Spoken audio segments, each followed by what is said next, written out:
સોંકીએ મિત્રો, સ્વાગત છે ફરીથી આજના આપણા નવા મિની બ્લોગમાં. આજે સવારમાં આપણે ગાડી લઈને નીકળી ગયા હતા દુકાને જવા માટે.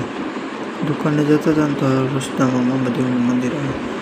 જય મામાદેવ. મામાદેવનું દર્શન કરતાં કરતાં આપણે સીધા પહોંચી ગયા દુકાને આવીને આપણે વાળમાં માથું ઓરાવીને આપણે નીકળી ગયા ગામમાં દુકાનનો માલ લેવા માટે. માલ લઈને આપણે સીધા ઘરે પહોંચી ગયા. ઘરે લાદી તોડવાનું કામકાજ ચાલુ હતું. અડધું પડતું કામકાજ તો પૂરું થઈ ગયું હતું લગભગ. પછી અગાસી ઉપર ચડી ગયા આપણે. અગાસી ઉપર ચડીને જોયું તો વાતાવરણ પાછું વરસાદ આવે એવું લાગે છે. જોઈએ હવે પછી તો કેમ ખબર, પવન નહીં આવતો તો વાત પૂછવામાં આવે મિત્રો. હમણાં તો પવનના હિસાબે આવડું આ ઝાડવું નમી ગયું હતું બોલો. અને રાતે નીકળી ગયા આપણે ઘરે જવા માટે. એટલે ઘરે જતા હતા ત્યાં ફેરી લેવલી વાળી રિક્ષા દેખાણી. હાલો તમે લાઈક